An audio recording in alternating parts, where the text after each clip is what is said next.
Il Water Museum of Venice è una rete di musei e di luoghi emblematici che hanno a che fare con la civiltà dell'acqua a nord-est. Di fatto è un museo digitale che raccoglie reti di conoscenze e di esplorazioni dell'elemento veneto più caratterizzante, quello che ha segnato la storia del territorio e dei suoi abitanti. C'è una sfida che nasce qui da questo territorio, da Padova in particolare,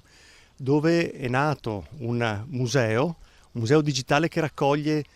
tutti i musei del territorio che parlano di acqua, di civiltà dell'acqua, di usi sostenibili dell'acqua che sono stati fatti in passato dai nostri predecessori e dai quali ancora oggi dobbiamo guardare come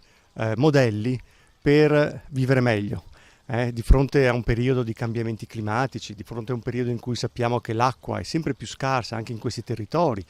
lo vediamo che piove sempre di meno, dobbiamo adottare nuovi comportamenti. Quindi è un museo che parla di passato, parla di patrimonio del passato, ma che guarda verso il futuro, guarda ai modi con cui possiamo gestire in modo migliore questa risorsa fondamentale per la vita. Non sempre questo bene prezioso è stato valorizzato e preservato come doveroso, anzi a volte è stato completamente dimenticato e danneggiato, ma ora c'è un'inversione di tendenza e la stessa UNESCO guarda il progetto italiano come modello da sviluppare su scala mondiale. Negli ultimi 50 anni questo patrimonio della navigazione fluviale, che ha sempre caratterizzato anche Padova,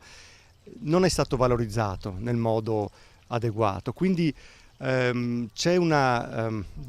come sensibilità c'è un'inversione di tendenza, ma dai fatti dobbiamo ancora passarci, dobbiamo ispirarci a questi modelli del passato per cominciare a fare delle cose concrete. Al momento il Water Museum raccoglie la rete patavina e la rete del Delta del Po, ma l'iniziativa è destinata ad espandersi in tutto il nord-est per raccontare il vero gioiello di questo territorio, il suo splendido millenario rapporto con l'acqua.